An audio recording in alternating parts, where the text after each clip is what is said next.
proximité de ces deux falaises qui portent ces figures. Alors, c'est quoi ces figures? Quand on les regarde, quand on essaie de les étudier, on a fait sur les 81 figures un choix volontaire de vous présenter certains thèmes du plus ancien pratiquement au plus récent.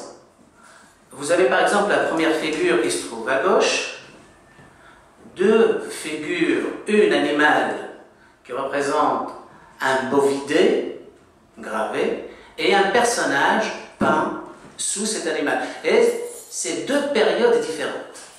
Et c'est traité par différentes techniques. La figure du bovidé est gravée alors que la figure du personnage est peinte. Au-dessous, vous avez des figures de personnages, plusieurs personnes, et dont la personne la plus importante a la tête entourée de petits points, et près de ce groupe, un mouflon. Et nous allons voir ensemble que le mouflon va jouer un rôle important pour ces communautés préhistoriques. Tellement important, cet animal est devenu tellement important, l'emblème de cette période préhistorique, on peut dire néolithique, que l'image, la troisième image, on le voit traité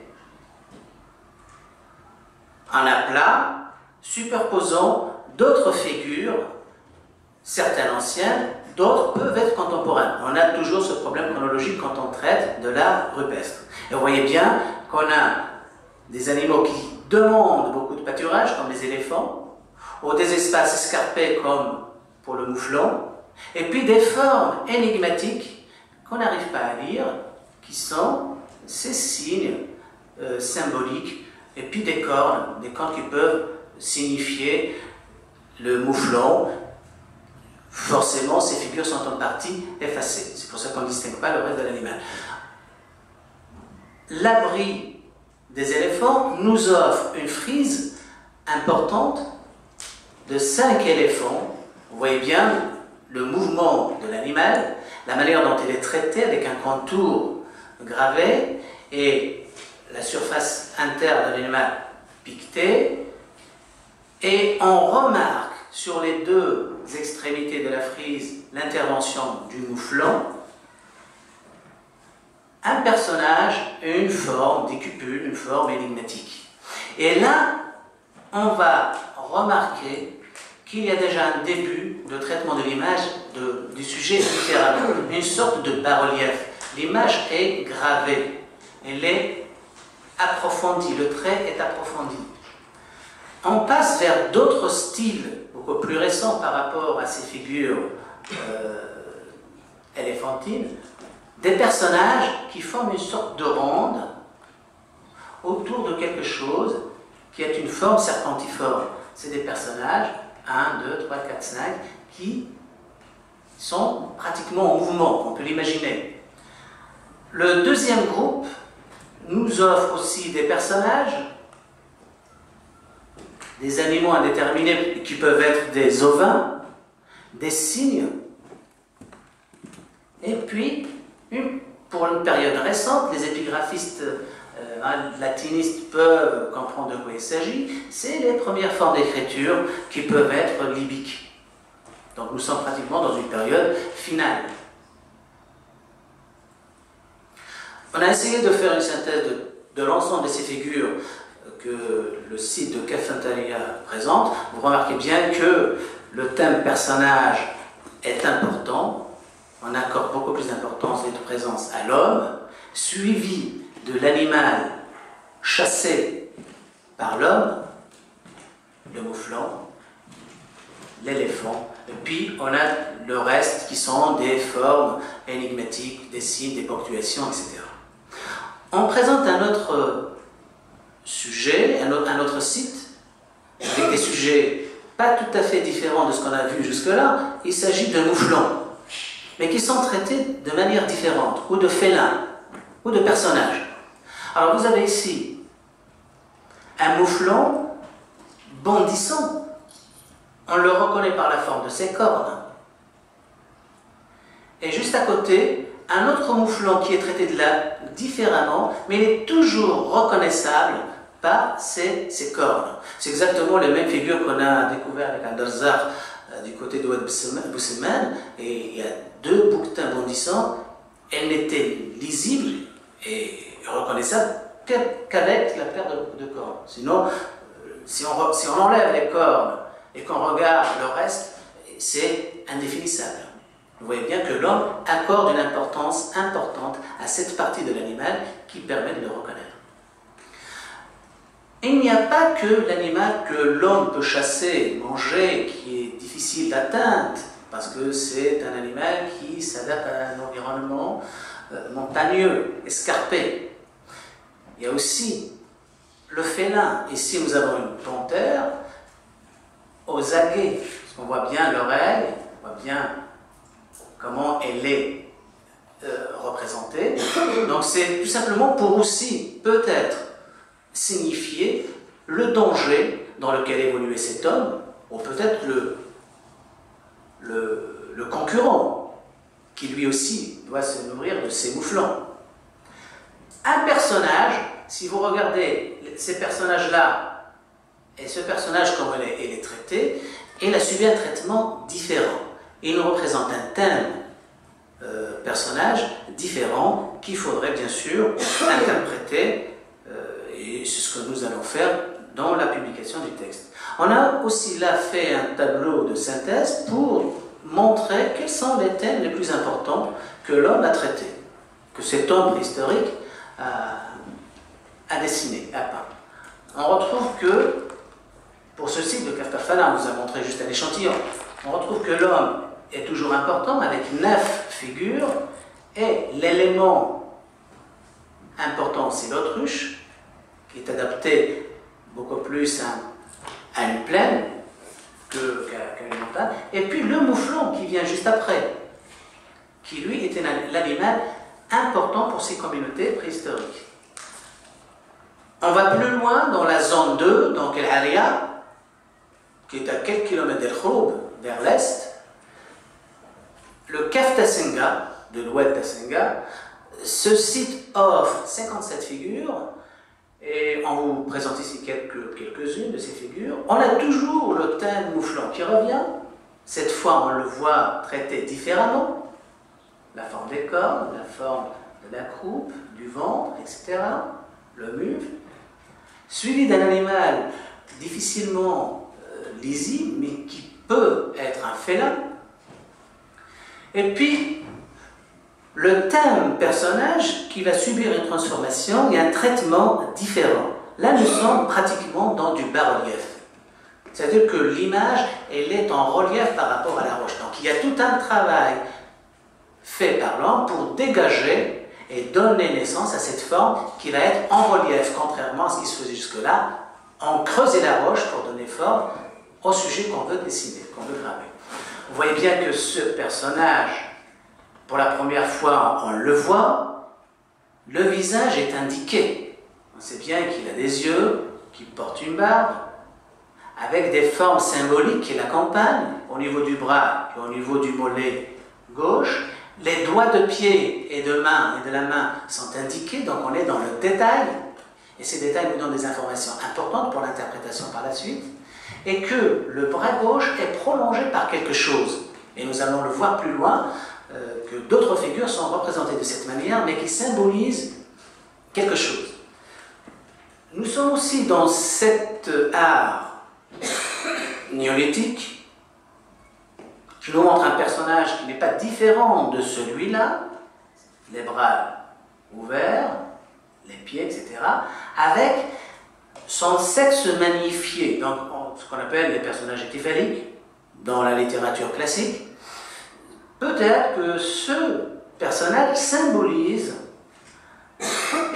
un pouvoir régénérant.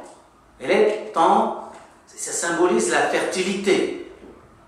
Est-ce que ce symbole-là, rond, avec un point au milieu, n'est pas proche de ce symbole qui est près de ce personnage-là?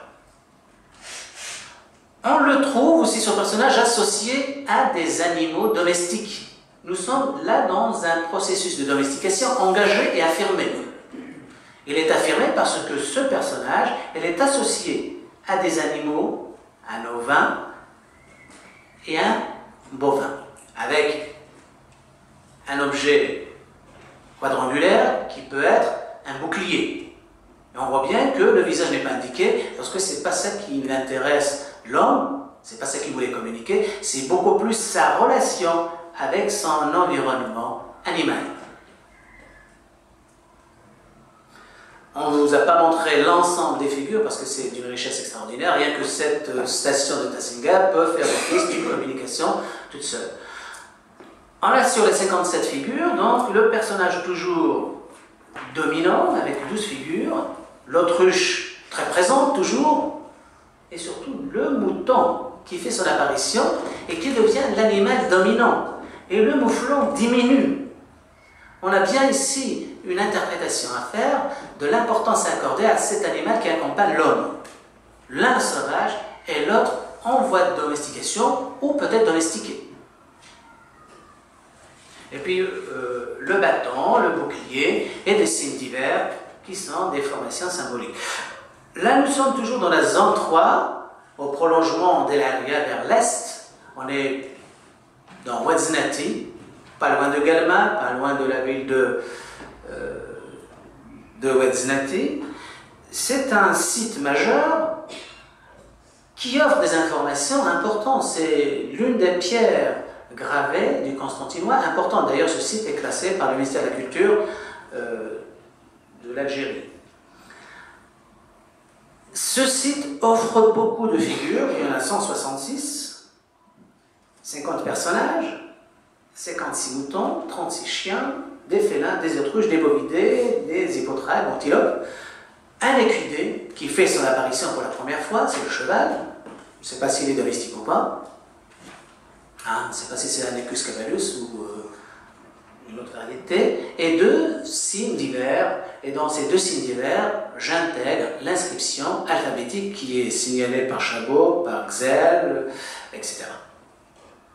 Alors, nous avons fait un photomontage de cette face, de la face est, mais il y a la face nord. Et l'étude de cette roche, de ce site, a été faite par le professeur Roubaix et Cyprison, et dont les résultats ont été publiés.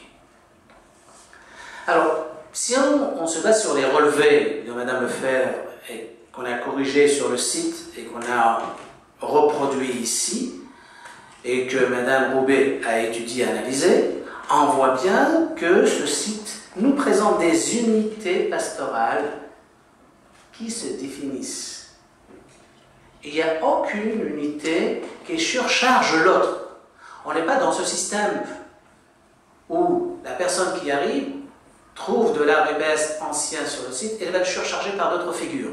Ici, il y a le respect de ce qui a été fait par les autres. On ne sait pas si c'est contemporain ou si ça s'est fait dans un temps prolongé.